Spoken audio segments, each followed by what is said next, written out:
So welcome. This webinar is being hosted by the Oregon Farmers Markets Association. We support farmers markets across the state with training and advocacy and funding and promotion.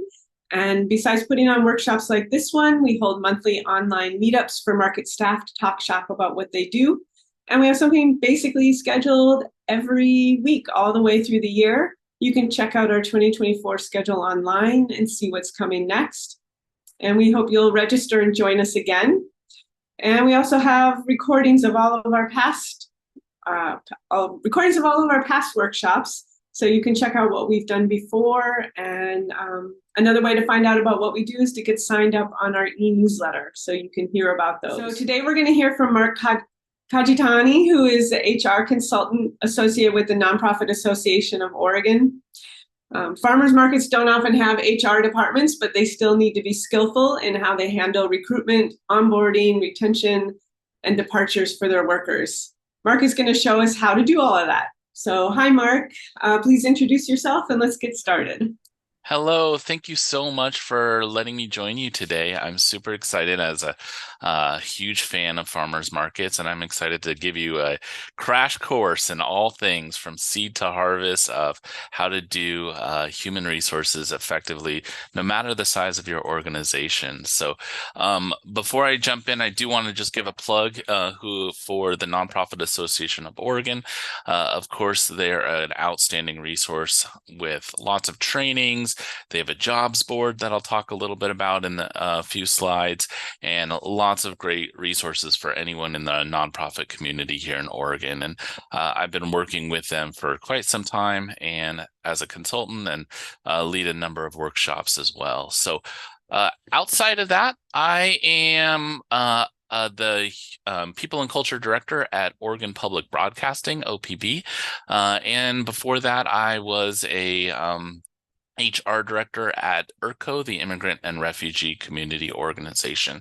I do a lot of side consulting as well with a range of usually small nonprofits throughout our state here, including Oregon Humanities, Parenting with Intent, the Oregon Contemporary Theater, and the Division Midway Alliance, and I'm certified as a human resources professional through the Society of Human Resources Management.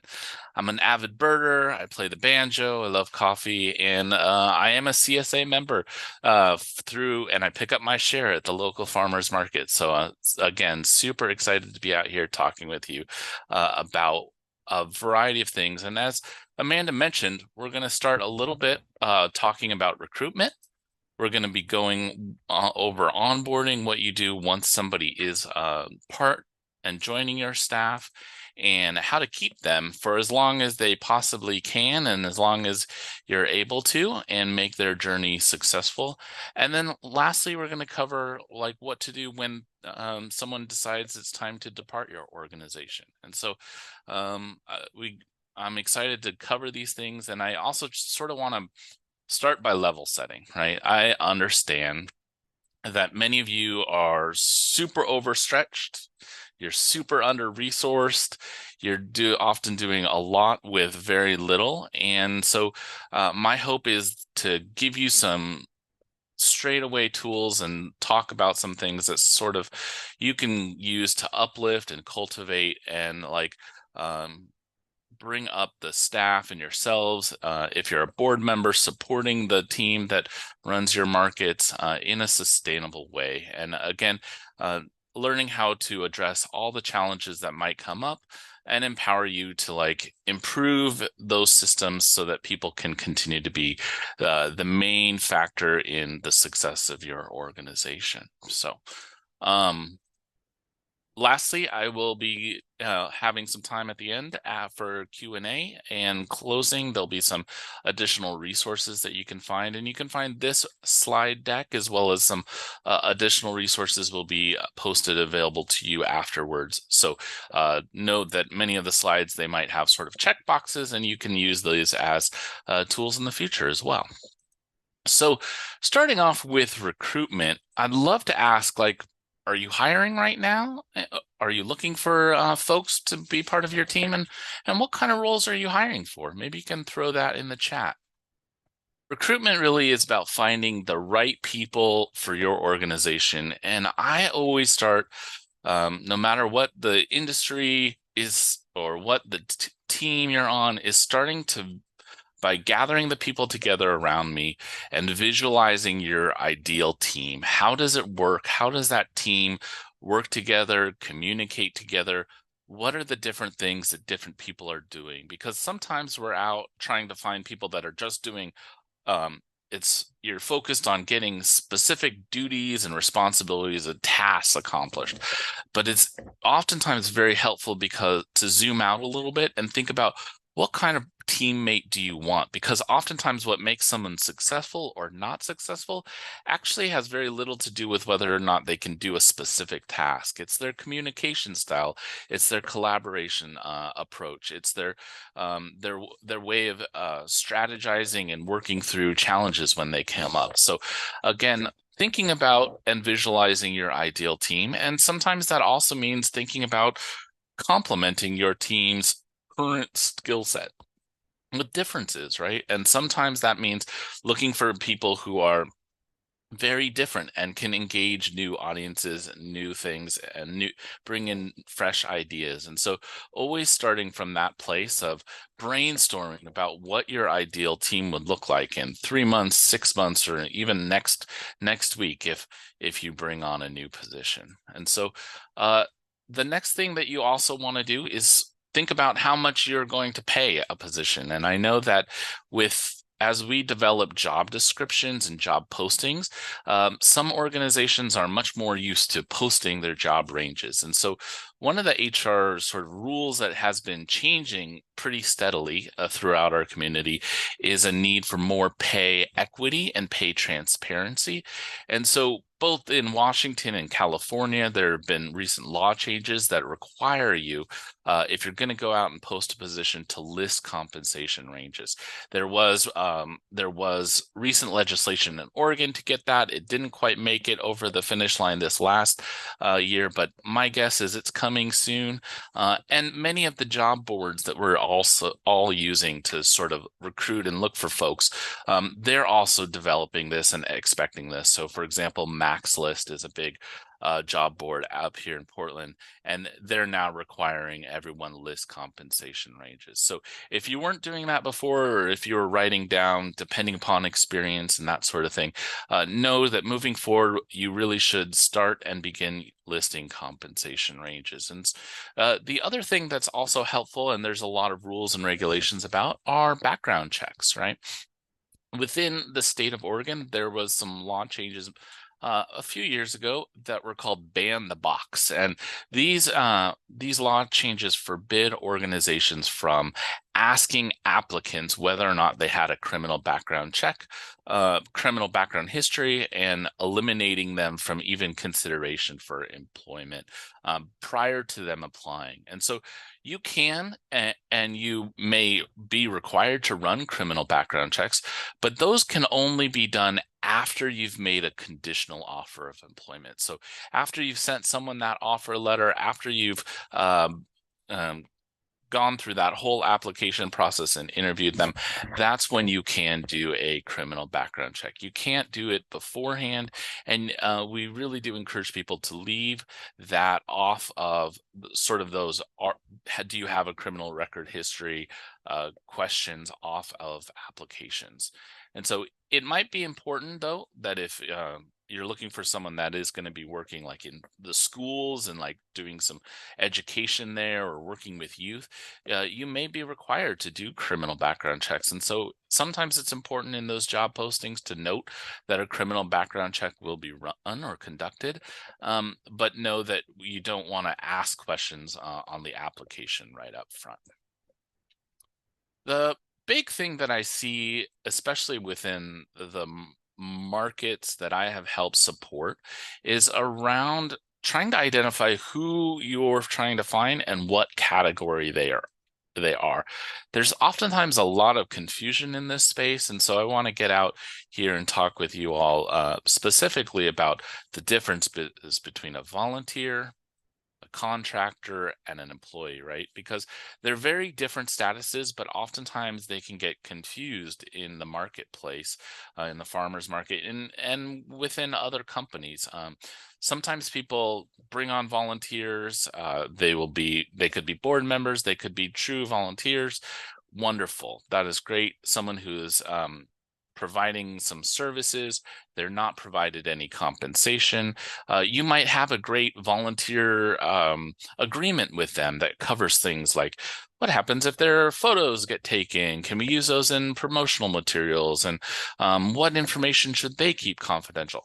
Very awesome to continue to have volunteer rules and policies and handbooks and agreements.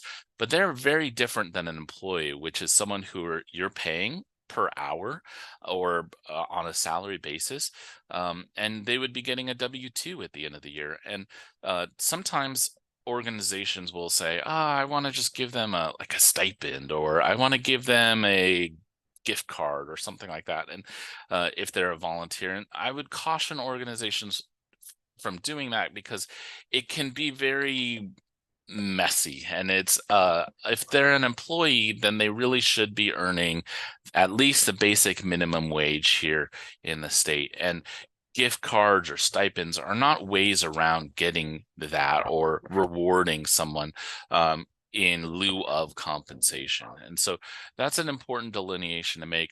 Oftentimes we also hear a confusion about, well, I want an employee or someone who's under contract, or my market season is only for a certain length of time.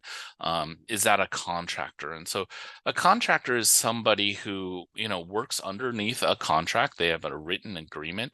And I think of a contractor as you're hiring a separate business to do that work. And that separate business, even if they're an individual, gets to decide the time, the place, and who does the work, and the tools that they use to do that work. And so, and there's a lot of other criteria, but we want to make sure that you are not confusing someone and calling them a contractor when they really are an employee.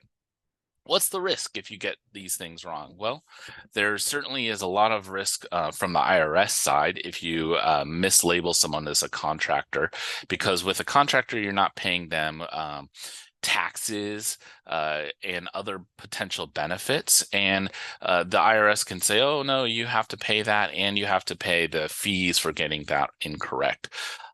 Same thing can happen if you are sort of misidentifying volunteers and giving them stipends, and they really should be treated like employees. So this is a status that does come up often, and we want to be really careful as we go through this space and how we identify folks. I think that the other question I get asked a lot is about how to state your commitment to hiring diverse candidates. And this is, a huge issue throughout our state. Lots of our nonprofits are trying to become more diverse, right? We are trying to get out there and serve very different communities from very different places who often speak different languages and have different lived experiences. And maybe those lived experiences might be being underserved by systems or organizations. And so we want to get people who are great representatives of those communities to engage them. And they're trying to figure out, well, how do I say that in a job posting? And so one of the ways that I say that is that here's sort of a quote that I might put on a job posting. We have an expectation that the successful applicant will have firsthand involvement in the BIPOC or immigrant, refugee, LGBTQIA2+ communities that we serve. We recognize the disparities of farmers market services available in our communities, and we believe that the experience of these communities must be centered in the work we do. We strongly encourage applications from people with these identities to apply. This is a way that you can get out there legally and say on your job application, we really recognize the systematic challenges here, and we're trying to bring in more folks. If you had very specific language requirements, sure, you could say must be a Spanish speaker or must be a Vietnamese speaker if you're trying to engage those communities in, for example, a project or program. But in general, you want to to write this generally enough that you are sort of encouraging and also recognizing and honoring, and not limiting down those groups, because again, in the past there has been such, all the laws are focused around discrimination that has been occurred, and so oftentimes we focus much more on like, well, I don't want to know anything about candidates, I don't want to know anything, so I can make a sort of a selection without knowing that information. So this does come up quite a lot, and so I encourage you, if you're looking and striving towards diversifying your group, to maybe use this sort of language. So I'd like to ask another question back to the audiences. Where are you posting your positions? If you're out there looking for an operations manager or a market assistant, what kind of places are you putting that job advertisement? Good food jobs. Ooh, exciting. That's a great one. Any other places people are sending their job postings to try and get those out, like the word out about them?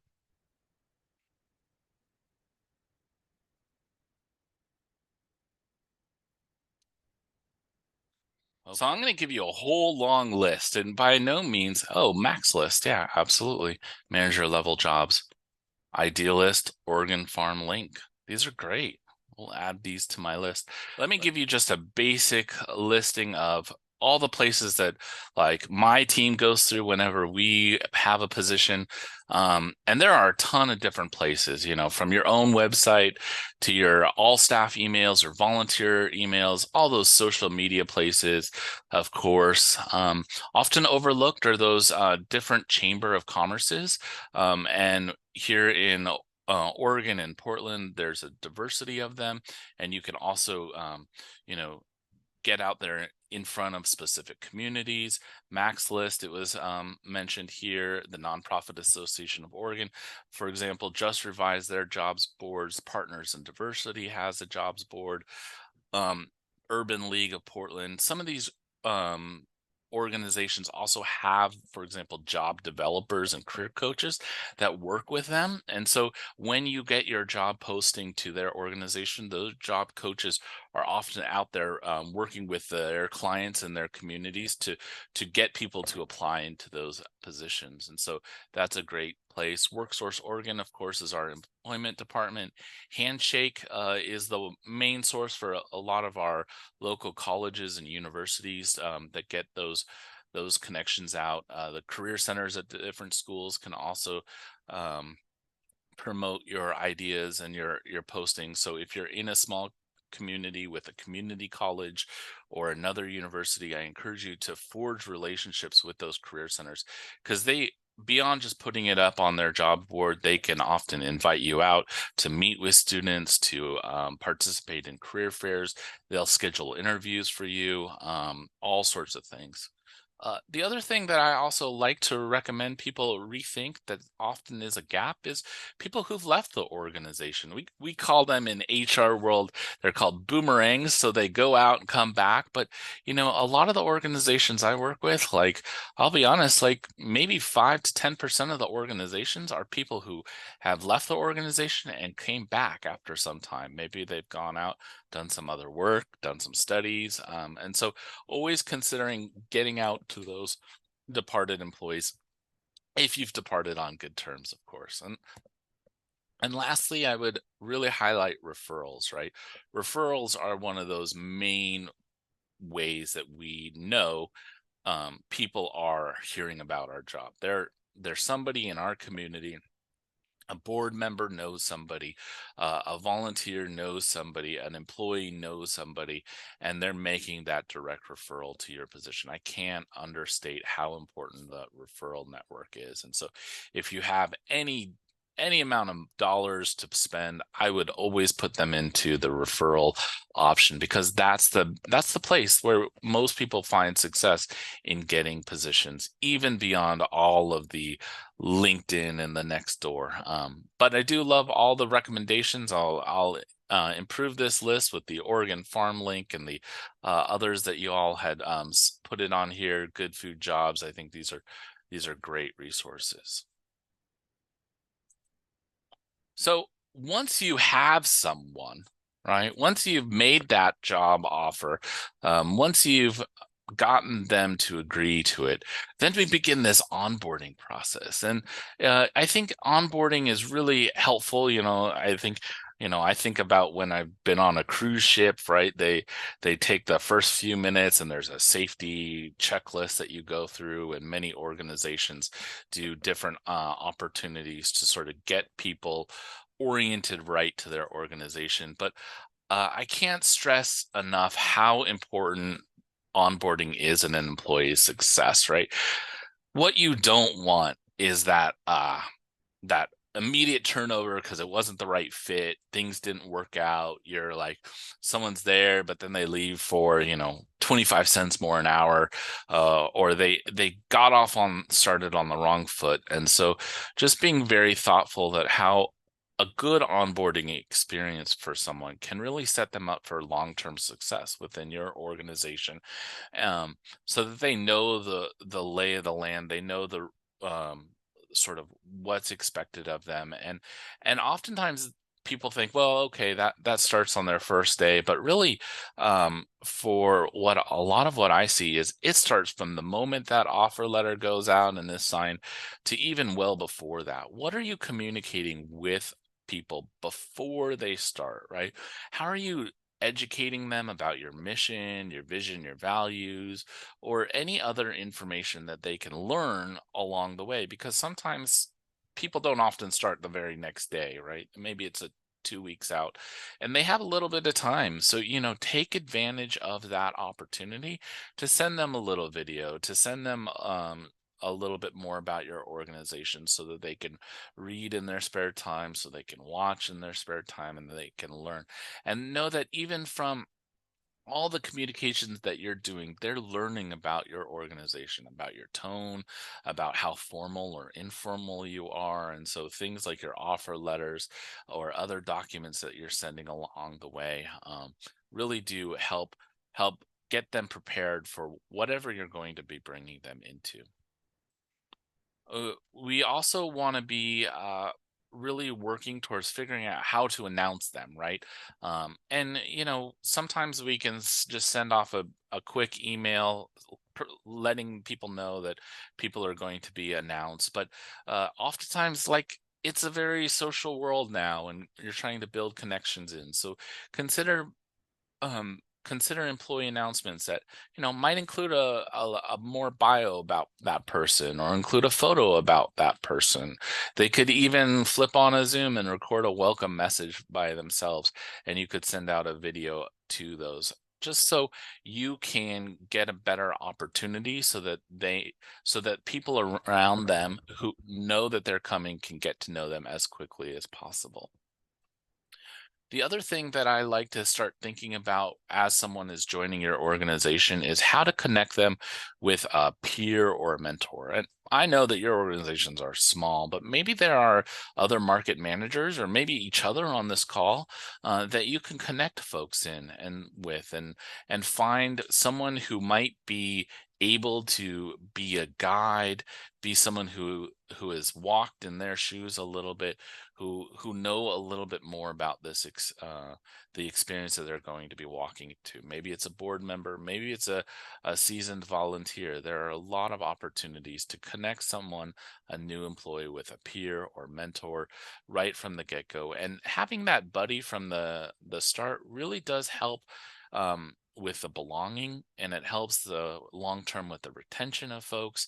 And so I can't say enough. Oftentimes, again, even through the Nonprofit Association of Oregon, there are a lot of networks that they run for various organizations and various fields. And so those are ways to collaborate and connect with someone beyond your organization that can fulfill that role of being a peer or a mentor. I think it's also really important to collect all those new hire resources in one place, get together a folder, get together a digital file, make sure that they're all together so that you know where that's going to be, and be ready so that that lives on. So it's not created every single time you have a new hire, right? There might be an opportunity to collect all those things together, and maybe there is more information that they need to know. They need to know like access information or other contact information at other organizations, or setup information. So just again, begin collection of all of those new hire resources.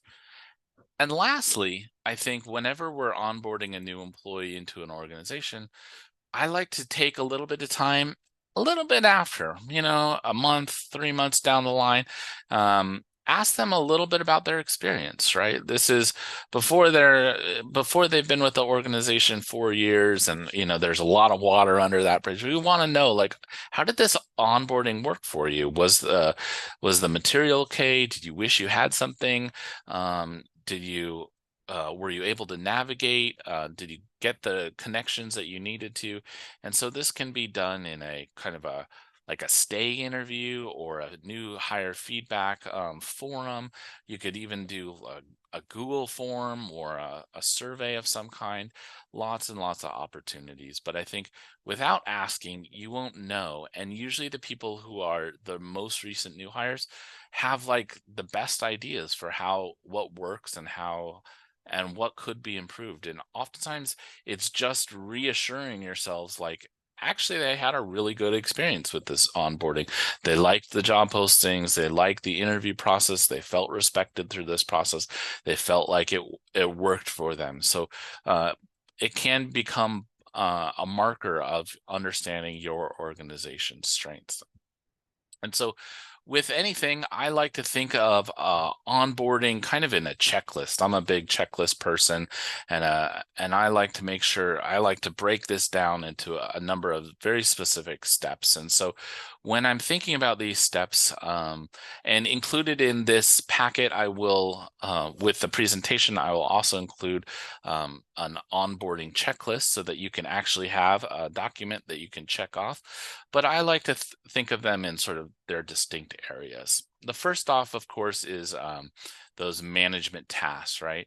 We started talking about that. That's like sharing that good news, the introduction email, connecting someone with a buddy, like another market manager, or somebody else who can be a mentor or a friend with them, inviting them to their like one-on-one meetings, and kind of setting up that regular cadence of check-ins with them. It might be also things like scheduling their first day, or getting ready to prioritize which colleagues they need to work with. Sometimes we even set up a lunch if that's possible, and getting out there, giving them a new tour of um, giving them a new introduction to your business, understanding like things like going on a tour of the market, going over the location and the logistics and the parking, understanding again what any sort of performance expectations will be. Is there going to be a performance review? Who's going to do that when, at what cadence? So these manager tasks all fall there, and I think that they don't all have to be done on that first day, but know that within those first couple of weeks, we definitely want to make sure that whoever the person's manager is, that they're covering those sort of things. There's also some human resource tasks that we want to make sure that you get right, because those are the sort of compliance things. We want to make sure that there's a new hire welcome packet that gives them all the forms that they need to fill out, and know that they need to complete them, and make sure that they know when the deadline is for making sure that those documents get done. And so once they get that completed, we want to make sure whatever system you're using for payroll, that information gets added to the new employee, gets added to the payroll. We also want to make sure that they understand any organizational policies, like what hours they should be expected, if there's like an outfit people should be wearing to the market to identify themselves, where they should be parking. And sometimes it's about going over and scheduling meetings to go over that paperwork with them. Could be benefits, getting them signed up for direct deposit, and even showing them like what the organizational policies are. And so um, if there's a background check, that's when we want to make sure that they fill out the forms to do that background checks. You may also even be sending folks for a drug screening, right? And so we want to make sure that they have all of that information to get completed all of those tasks that need to be done. There's going to be some IT tasks that probably occur in every organization. They're going to need an email address set up. They're going to need some sort of account permissions. And so, whatever platform you're using, to make sure that they have the right access level for their role to the documents and the storage and those different software that you might be using. And have a plan for whatever the computer or phone or tech needs of a new hire might be. Sometimes it's an expectation that they bring their own equipment, right? And sometimes it's that the organization will bring their provide them with that equipment. But think about these things, think about them in advance, because we definitely don't want someone to start and then not have any tools ready for several weeks until they're up and running. We want to sort of take that time prior to them starting to get prepared, and then we can launch right into it right as they start. Um, Again, I talked a little bit more about onboarding documents. That those are those, just to cover them again, that benefits enrollment, the emergency contacts we want to make sure that they're getting their direct deposit, and the I-9 form is the form that we in HR need in order to verify that someone can work in the United States. And so that has to be filled out within the first 3 days. You have to verify their documents. Looking at things like their passport or their driver's license and social security cards, making sure that they're eligible to work here. There's also, again, all the tax information. So they might be filling out their W-4, which is their IRS-based tax information. But also here in the state of Oregon, there's a state of Oregon tax withholding form that they can fill out. So if people wanted to fill out and make sure that they're getting the right amount of withholdings from their paycheck. Again, there might be some opportunity to provide an on-site orientation. I know that many of you don't have a big office building or something to tour, but maybe there's an opportunity to show them the market or any other key locations. Maybe there's a storage place or other things. So walking them around that space, super important, and making sure that if they have an ID badge or need an ID badge or any keys assigned to them, that we're going to be doing that during that on-site orientation. That's a great opportunity to make sure that they're connected, so that if they need to do any of that business card ordering or office supply ordering, that can get started right away. And oftentimes, whenever you're doing that sort of on-site orientation, it's a great opportunity to give sort of a welcome gift to the folks who are joining, and maybe that's a tote bag or a mug or t-shirts. Get creative, whatever works for your organizational culture. So if it is your organizational culture to give a bunch of veggie seeds or veggie baskets, flowers, that might work. If it's a different organization, whatever is authentic to your organization. Then, of course, lastly, whenever there's an on-site orientation, great opportunity if you have the branded t-shirts or other clothing or uniform-ish type things. That's a great thing to give folks. And then I definitely want to recommend, of course, given today's virtual world and how most of the time most of us are doing our work over things like Zoom or Teams, just making sure that they have a virtual orientation as well. So make sure they have communication access to all of your platforms, your messaging services. And some organizations are doing things like providing a work from home stipend, so that employees can go out and purchase their own office equipment that they might need or support. So again, if you're a board member and you're thinking, oh, maybe we should take that on, these are ways that you can help a market manager like understand actually these are the sort of things that they need for a person to be successful. So if you're going up to their organization and saying like, actually, yeah, we are working remotely a lot, maybe a work from home stipend is the right next step. And then of course, just like with the on-site stuff, if someone is only going to be virtual, if you're not meeting with them on site, use that opportunity to connect them with that fun welcome swag, those tote bags and t-shirts and mugs and stuff. So they go a long way. So once someone's on board, we then think about how to retain someone. And when I think about retention, like I think about, well, why do people stay, right? Why do you stay at your organization? Maybe you can tell us like a reason why, what keeps you coming back to your organization year after year or season after season? What are the things that you like best about your job? The things that I like, of course, um, differ from organization to organization, and but it's oftentimes that mission, it's the vision, the values, connection with others. Sometimes it's the peer group, right? It's the people that I really value and love working with, and so great. I'm seeing some things in the chat. Love the market. Love connecting with community. Community, absolutely. And I think that every organization sort of, if you're a leader in your organization, if you're thinking about um, how to support your teammates, yourself, and others, like what I encourage folks to be very introspective about is, of course, knowing your organization. What is your organization's mission? What does your organization do really well?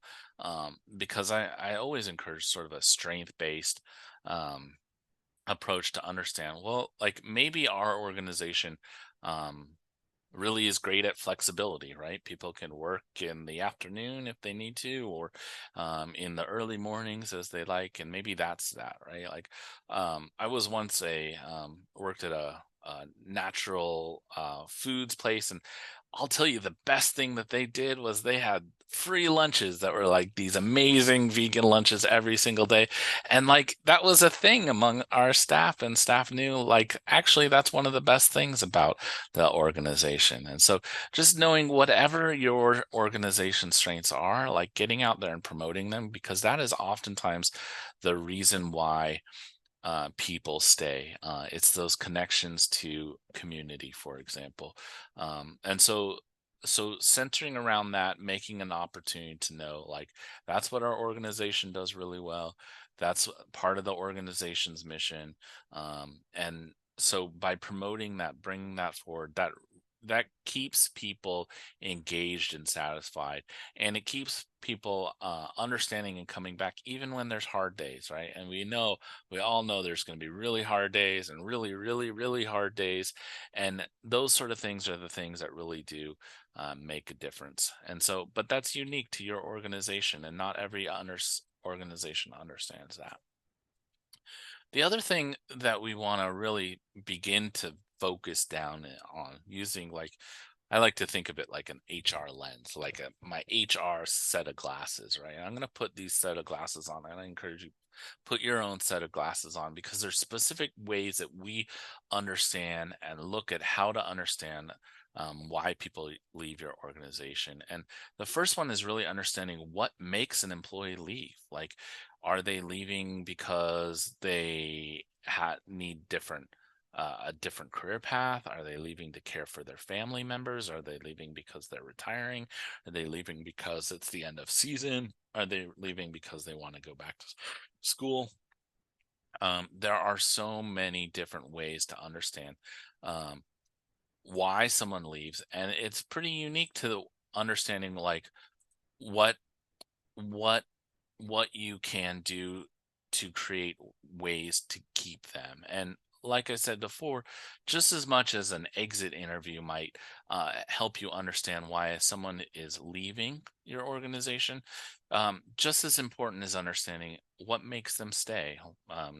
Sometimes conducting a what's called a stay interview again is another way that HR folks or anyone really can understand, like, okay, what's motivating someone to keep showing up, keep doing what they want to, keep doing the work that they need to know how to do. And um, of course, knowing your organization's shared values and strengths, that goes a huge, long way in understanding what will motivate people to keep coming back and uh, keep keep engaging with your organization.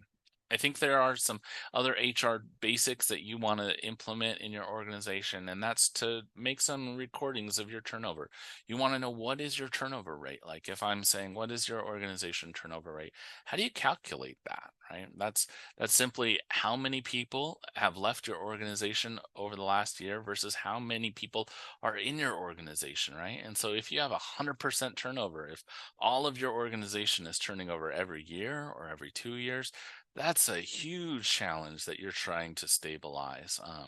And whether or not it's because they wanted to go because they're out pursuing other things, or it's because like they're not working out and they're having performance challenges and you're letting them go as an involuntary um, reason, it's important to know both. And so, again, a lot of this is like knowing your organization so that you can create a plan to help improve the retention moving forward. Because like with anything, there's ways to make steady and incremental improvements in things like your turnover, like year over year. I'll, for example, know one of the things that we learned at one of the organizations I worked at was oftentimes people were leaving because they were going to have a baby, and they went out and they decided they didn't want to work full time. And so one of the things that we did at the organization that we looked at was like, well, we looked at benefits for half-time people, or we really wanted to boost the ability to transition people when they're working only 10 hours a week, so that we could keep them coming and engaged with the organization, understanding that their lifestyle had changed. And so there are lots of different techniques that we use in HR to try and get people to keep coming back. But again, first and foremost, it's understanding why people actually leave. And sometimes it's very different than the perception of why people leave, right? Many times people in an organization will think, oh, people are leaving for this reason, but we know actually the real reason is this. And so sometimes it's important to like get those things more closely aligned, because a wrong perception of why people are leaving can lead you down this rabbit hole of trying to create strategies that aren't actually impacting that and not getting people to stay. Again, I think that most important, or one of the most important, is this idea of belonging, right? It's the DEI, AB, the belonging space. People stay at organizations where they feel belonging at, and there is a huge power to this. And it's very difficult with organizations that are very small, right? If you have two or three people, what is that belonging? And in some ways, it's still the same. It's about that connectiveness to others on your team. It's connectiveness to the work that you're doing, and it can be challenging to come out of isolation of small teams to find this belonging, but it's still so significant. So the other thing I also like to remind everyone in organizations, that everyone's responsible for retention, right? This is not just an HR thing that a HR team person out there is going to be improving retention. It's not just like the one person at market manager who's responsible. Everybody in the organization is responsible for retention, and that goes back to belonging, right? Like the no matter who they are on the role on their team, they have a huge power over whether or not there are others that they work with have a sense of belonging. So again, just very important for everyone to be responsible and know that they're responsible for it. Uh, I think that it's also important to understand, like, different people need different tools. Like, it's not a one size fits all. Every person is on a sort of different journey, and we want to make sure that we can get them to be a part of the organization in the ways that we want them to. And that works best in that connection. And so first and foremost, of course, salary and benefits, that gets the biggest news oftentimes. But people want to know, like, what wages are we earning? What is the earning potential for next year, especially with things like cost of living? What are the benefits that you're involved in? And so again, if you are a leader there, if you're working with your development, working on development or grant writing to bring in more resources, if you're a board member, knowing that like investing in salary and benefits is one of the best investments that you can make in order to help people find success within their work. Because unless they are unless someone's working on it, like these things can get pretty out of date pretty quickly. And so always encouraging people to just do what you can to seek adequate resources to help make salary improvements and benefit improvements across your organizations in whatever way you can. Again, that goes back to our very beginning conversation where we talked about things like what is the difference between volunteers and employees, right? We want to make sure that like if we are running this model that we are adequately funding it. And so again, salary benefits, very important to people. Again, what benefits they are, though, that's very different from organization to organization or person to person, right? Some organizations that I work with, they have invested very heavily in things like student loan support and educational assistance. They're putting their money in there because when they talk with their employees, they know, oh, well, our employees are mostly college students, and this is what the benefit that they're wanting. They know that they're maybe getting insurance elsewhere from or coverage in other places, so they're not deploying the dollars in that space. They're putting them in other spaces. Again, maybe it's like maybe we can't provide a full health insurance plan, but they're providing employee assistance plans. These are pretty popular and very affordable, economical to provide to employees. And so, again, salary and benefits, very important. And there's a lot of adjustments that you can make. A lot of people really want training and professional development. This is a great place where this organization can step up and do a lot of that professional development opportunities to engage and network you all together to find peers who are going through those things, going through different trainings that can be important for leveling up your skill set. And then, of course, beyond this organization and the Nonprofit Association of Oregon is another great resource where they're putting on, they have a upcoming series this fall about grant writing, right? And so if you're thinking, oh, I want to get involved in that and haven't done that before, this is another place where you can get out and find some training and professional development. Even if it can't happen within your organization, there are a lot of opportunities with partner organizations to fulfill this need. And so sometimes that's just again sending these opportunities when you see them to your staff and saying like, does this interest you? Does that interest you? Like, I want you to go to this. I want you to develop. Setting that out there as a standard and knowing like you can make a little investment in this area can go a hugely long way. I think work-life balance is a huge, huge challenge and a huge opportunity that different people need different tools. Again, like I I wonder about this, especially because like there are some organizations that can provide time off, paid time off, vacation time, sick time. There's opportunities there. There's some people are working flexible schedules. That might be an important thing.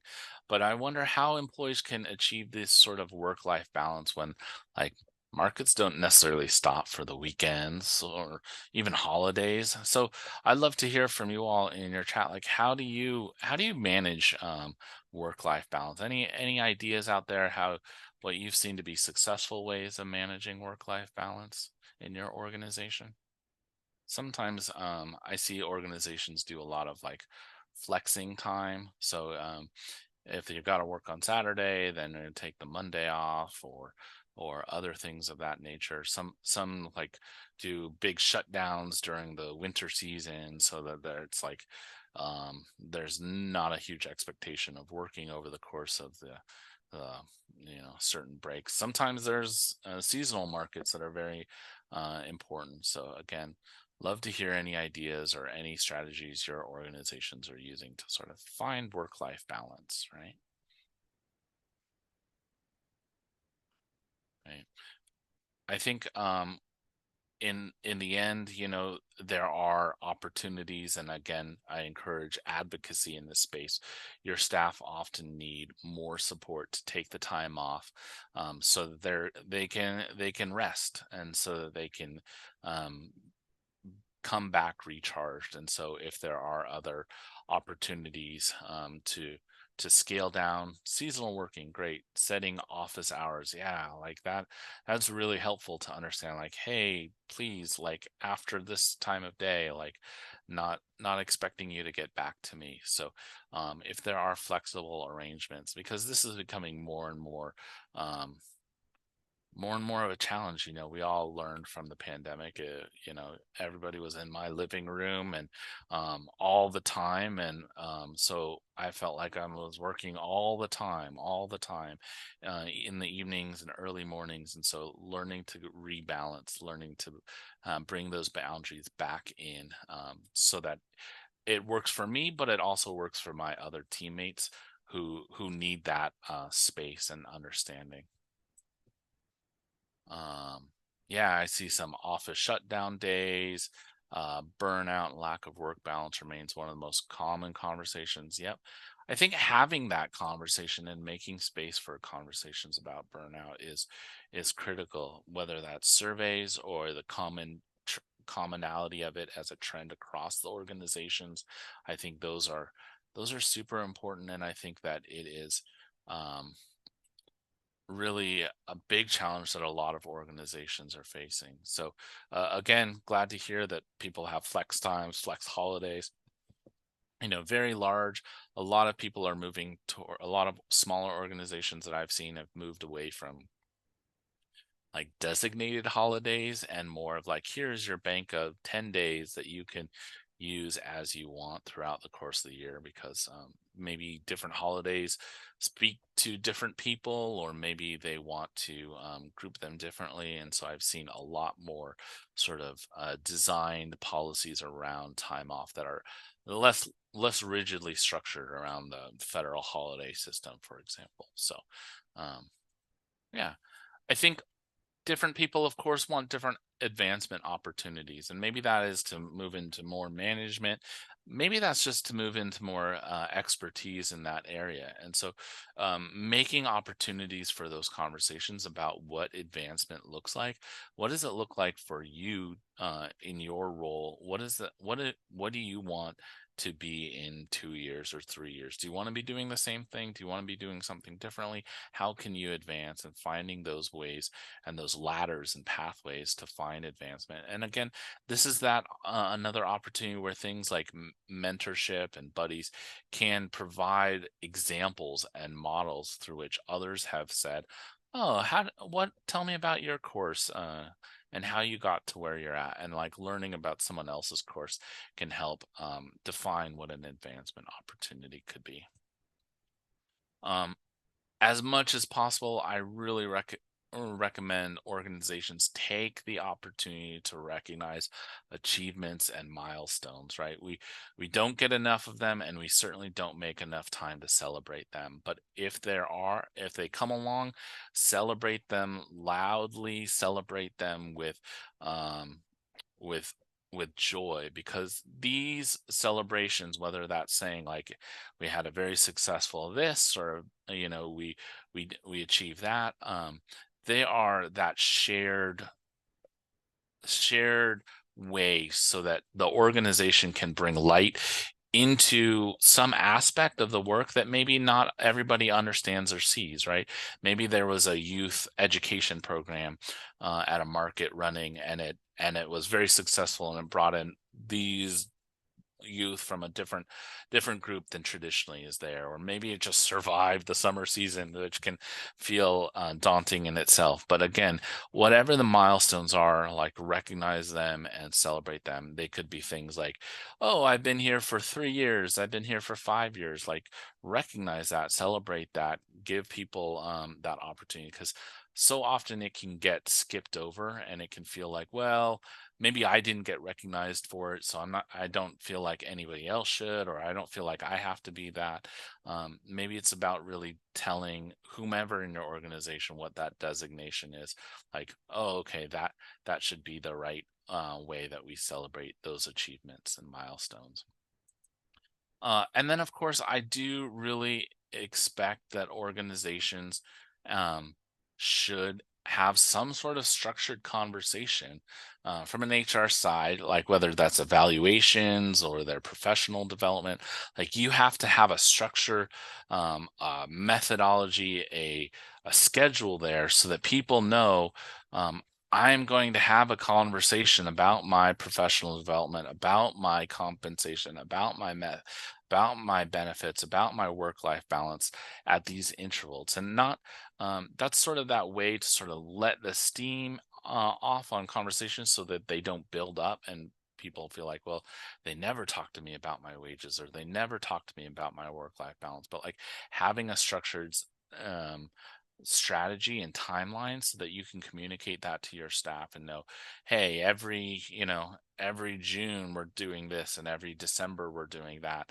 um, that way people can look forward to it, they can prepare for it, they can know it's coming, they can be ready, and they can, like, know that those conversations are going to take place, because sometimes it's like having the lack of having those conversations is actually the real challenge. And for some people, knowing that those will take is the thing that will keep them coming back to the organization and finding success. Again, it can be very isolating to work out in the world, not have anyone know what you're doing, not have anyone understand your achievements and milestones, not understand like what professional development opportunities exist for yourselves. But bringing them back in a structured way, knowing that they have a check-in at every so often about these topics, will help break down that isolation and increase their belonging, understand that these are the things that keep people. All right, let's talk a little bit about departures, right? And I'm a realist in that everybody spends some time in an organization, and most of the time they leave, right? And that is okay. And we want to understand how we can do that, and to make sure that we can have a successful plan for people who are transitioning from the organization. And we want to make sure that, again, very similar to onboarding, that there is a checklist that we're going to go through here in a minute. But we also want to make sure that whenever we're doing that, we want to organize that critical information for smooth transition, right? This is most of the time what happens, what we spend most of our time focusing on. What are those duties? What's the projects? What are the deadlines? Who they need to contact? What are the resources? Let's collect all that information, make sure that we know that, so that when the person walks out that door, they're not leaving with all of that in their brains, and none of it on paper, so that we don't know what's going on. And so we want to know that whenever someone is leaving, that we are prioritizing this and making sure that we get all of these things together. We also want to start thinking about identifying potential replacements, and that could be on an interim basis or a temporary basis, or on a more long-term basis, right? Sometimes it's about, well, maybe we can ask such and such staff to do part start doing this part of those duties and responsibilities and shift around a little bit. Maybe it's about bringing someone else in from another partnership.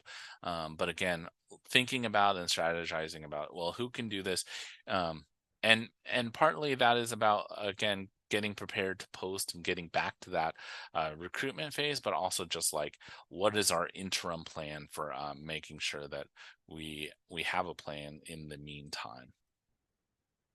I think it's really important to, as much as possible, think about whenever someone is leaving, that it's about facilitating a positive exit, right? This I can't tell you how many people have left an organization and they have felt burned out, exhausted, under supported, and they walk out that door. Um, and they have that exit and why, but there's still the opportunity to treat them with dignity, respect, and honor in the last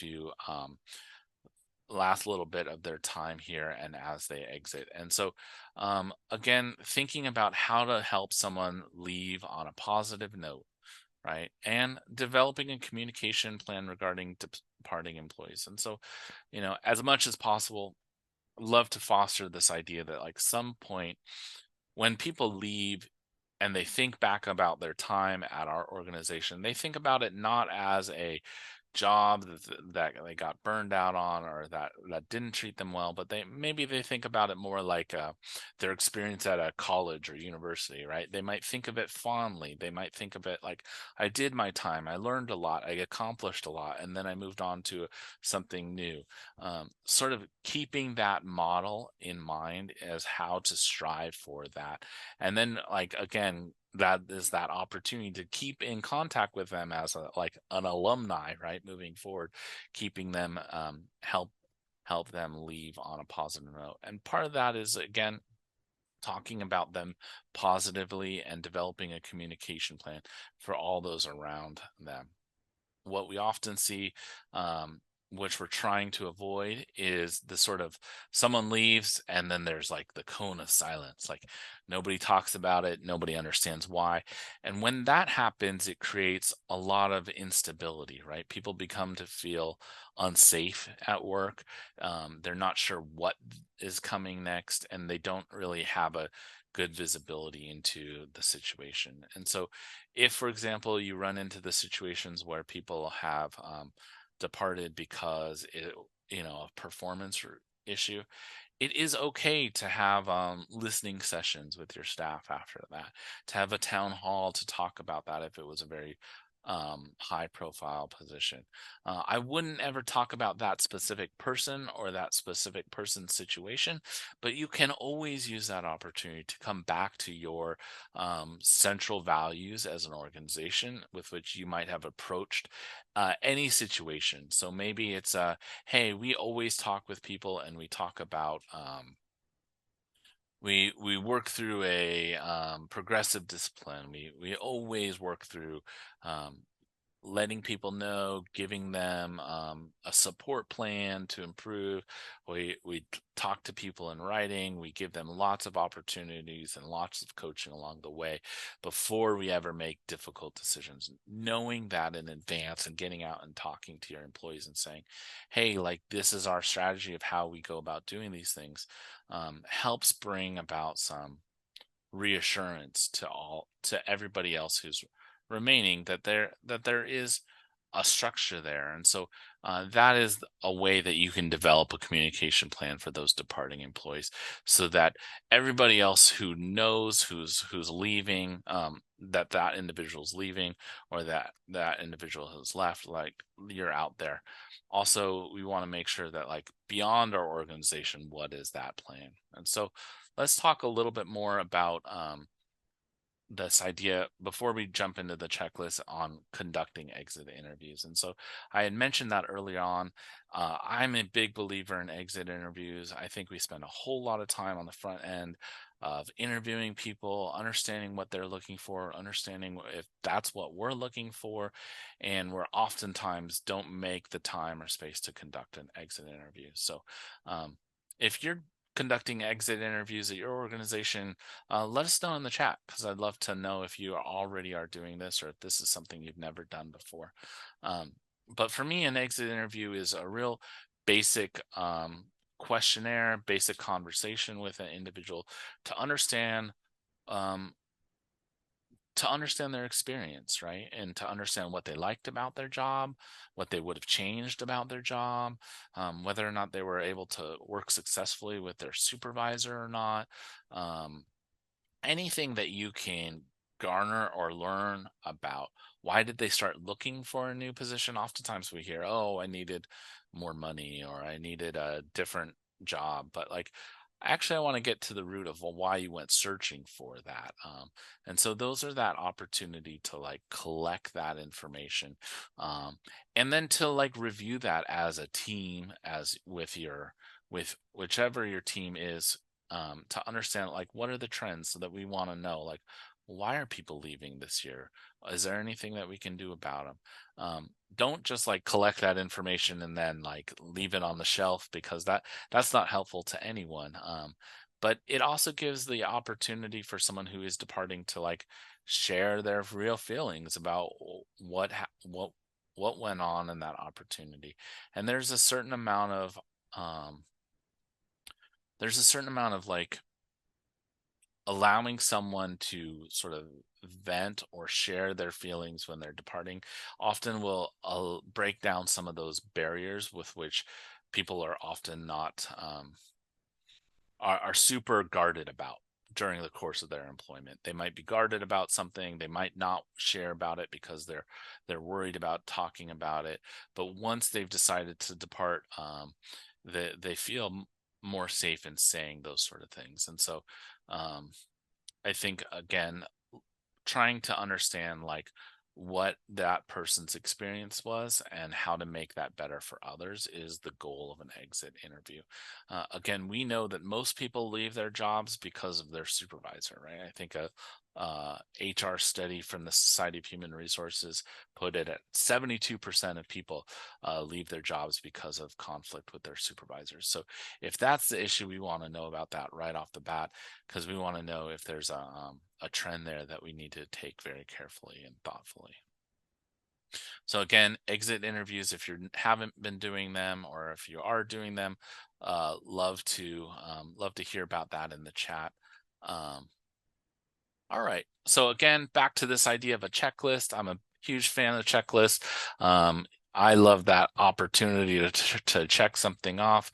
And so whenever there's a departure, I go through that list of things to make sure I've crossed my I's and dotted my T's. And it always starts typically with that notification and documentation. So someone tells you they're ending their time with you.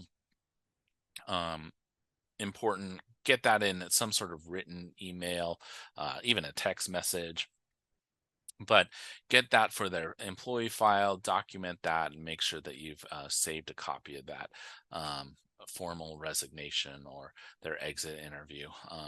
And then make sure that all their necessary documentation is completed and signed before they go, and to make sure that you have that sort of um, the paperwork completed for that sort of aspect. We talked a little bit already about knowledge transfer. And so some of the things that I think about when you're going through to make sure that you're have a knowledge transfer, you're asking that employee to provide a current and comprehensive list of all their projects and the deadlines that are coming up.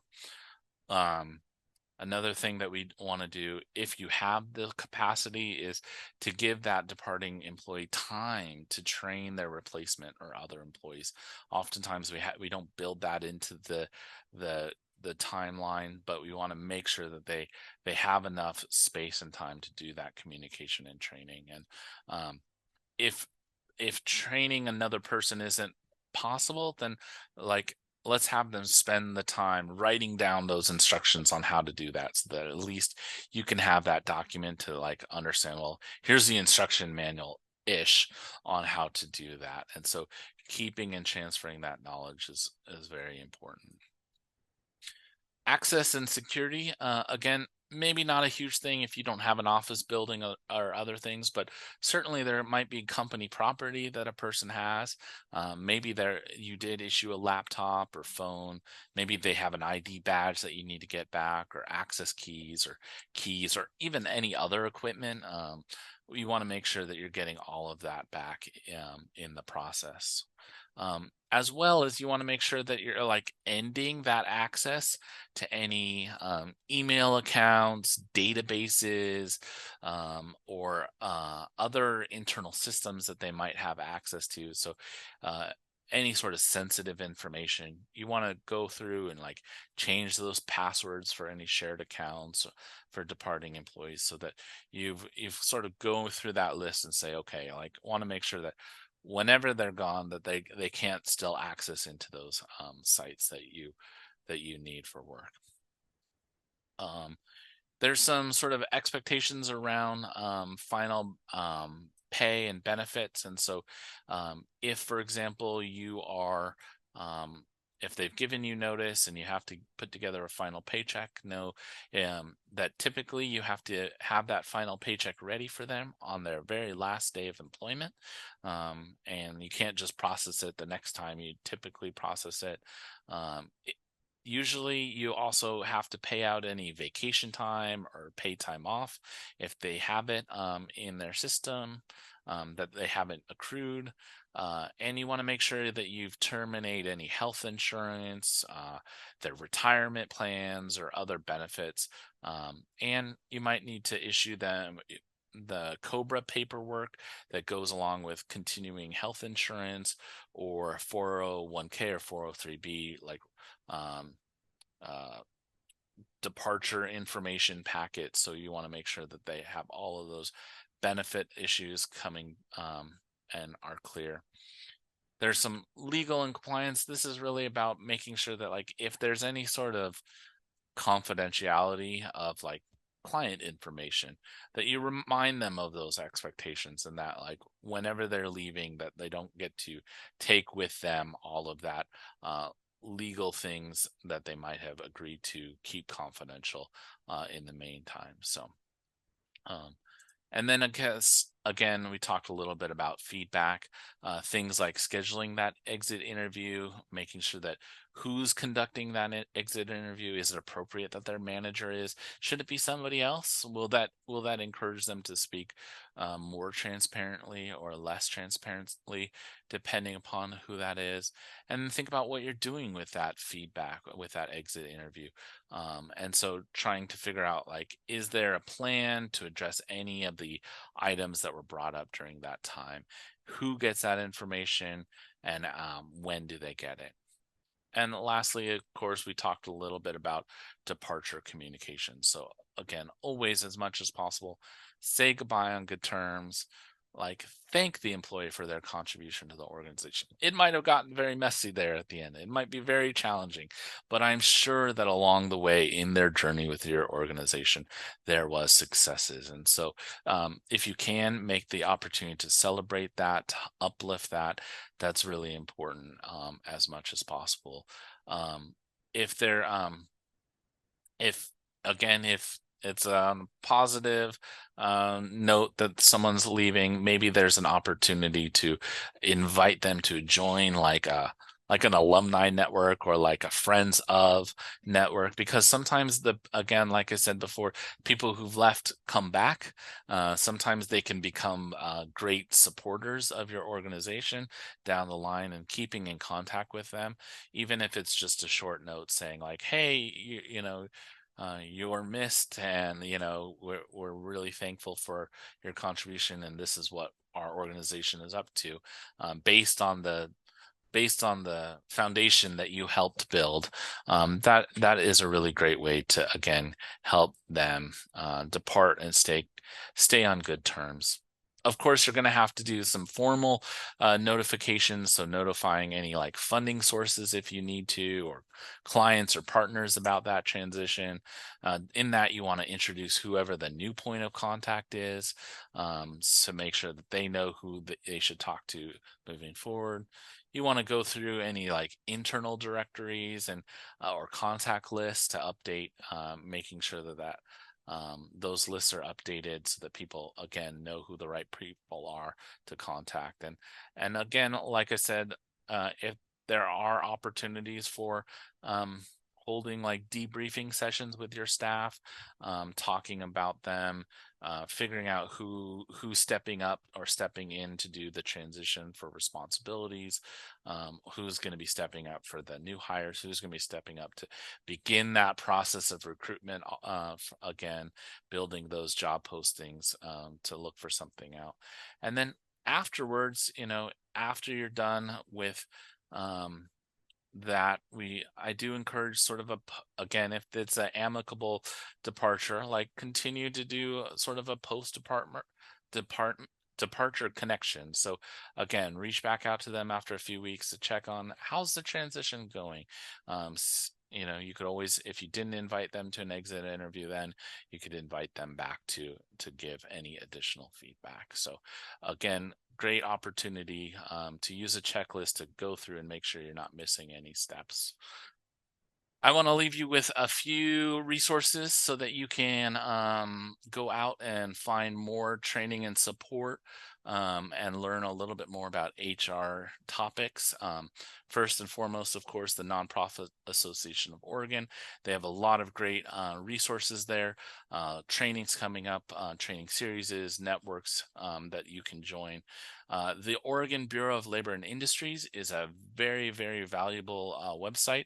They have some great Q&As if you're wondering about anything from meals and break periods to how to process final paychecks to um, the new the new requirements about exempt status or that sort of thing. The Oregon Bureau of Labor and Industries is a really good resource, and their website is always up to date. The Society for Human Resource Management is my go-to for a lot of great HR topics, and they will also have things like the draft policies and procedures. So if you're looking for something along the lines of that, they're a great place to go to. The National Council of Nonprofits is another great resource. They have a lot of great templates too, and help out nonprofits all throughout the country. Paid Leave Oregon, big program, lots of big changes, rule changes there, and a big resource. I know even if you're a small organization and you're not paying into Paid Leave Oregon, your employees may be eligible for it. There's been a lot of rule changes as of July 1st, and so learn more about Paid Leave Oregon at their website. Of course, you can email me. You can also find me at a local farmer's market with my son Simon. Usually I'm at the Beaverton one on Saturdays, so feel free and find me there, but happy to answer your questions as they come up too. So with that, I want to thank you all, open it up for questions, comments, or see if there's other we want to share. Hi, I'm Charlie, Klamath Falls Farmers Market. I thank you, Mark. Not sure if I have any. I have more questions than we have time for. I'm. I think we're looking at probably uh, looking for a consultant. So yeah, this is our 25th year, and I've run the market for the last 15 years. Um, and we hired this season a trainee, a market manager trainee in May, and we onboarded this person, and it's definitely a challenge. We're learning a ton, kind of on the job hiring. Uh, yeah, we're being trained basically by the process. A lot of questions, and my board looked into a lot of things and tried to find out used as many resources as they could, but it's definitely a huge challenge. um, the market's big enough to where I really didn't have a lot to do with the hire. Just basically running the market and being the current market manager is just, it's become a real full-time job. um, so onboarding and training and all that, we've learned a lot as far as what it takes, and how much time and energy and information that a new hire really needs and takes. So I was just gonna kind of relate that. And it's from scratch. It's really tough, even if you have the resources and you kind of know what's coming down the road with all the issues and stuff. It's still really tough. I think the biggest thing is finding the right person is just so hard. Yeah, I hear you, Charles, and I appreciate you sharing your experience. I think, you know, you're right. It starts with hiring the right person, but sometimes you got to deal with the cards you're dealt.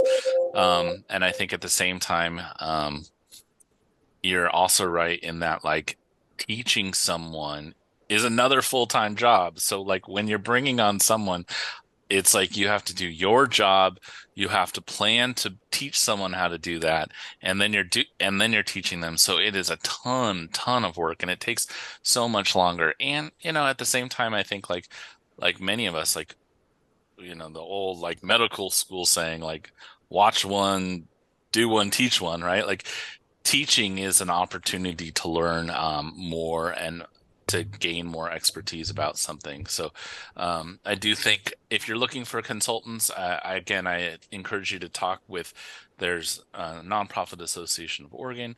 If you have any funding sources, those are great places as well, because they oftentimes have expertise.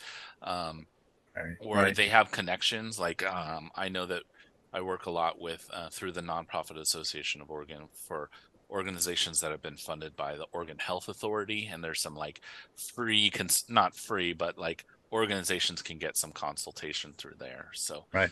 I see a question in the chat about seasonal employee contracts. Want to make sure that staff that don't have work in the winter are able to collect unemployment and benefits if they want and have incentives to return the following year. Yeah. So seasonal employees, pretty standard. I always call them seasonal or temporary employees. I don't necessarily call it a contract because I don't want to mix it up with being an independent contractor. Seasonal and temporary employees, very commonplace.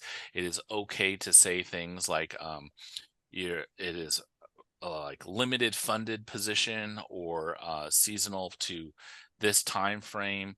I think that, of course, putting in things like at the end, like we would, we encourage you to seek unemployment insurance, and we wouldn't challenge any ruling about that. Again, you don't necessarily get to make the determination about unemployment. That's the unemployment position opportunity. But if for example, you're scaling back and not going all the way down, there's sort of a work share opportunity program through the state of Oregon as well. So if you're reducing 3 or more people a certain percentage, they might qualify for unemployment insurance.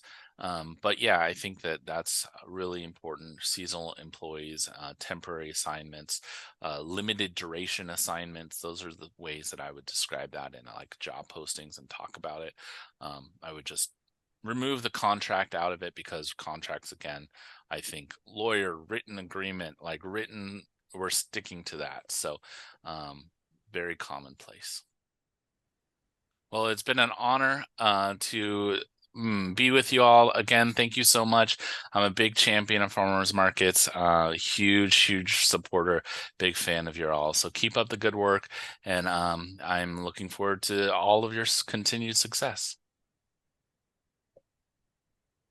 Wonderful. Thank you, Mark. And yes, we will have recording of this sent out to everyone who registered, and we'll put this on our YouTube, and we'll also connect you with some of the links and materials and checklists that Mark had. So thanks, everyone. Have a good rest of your day.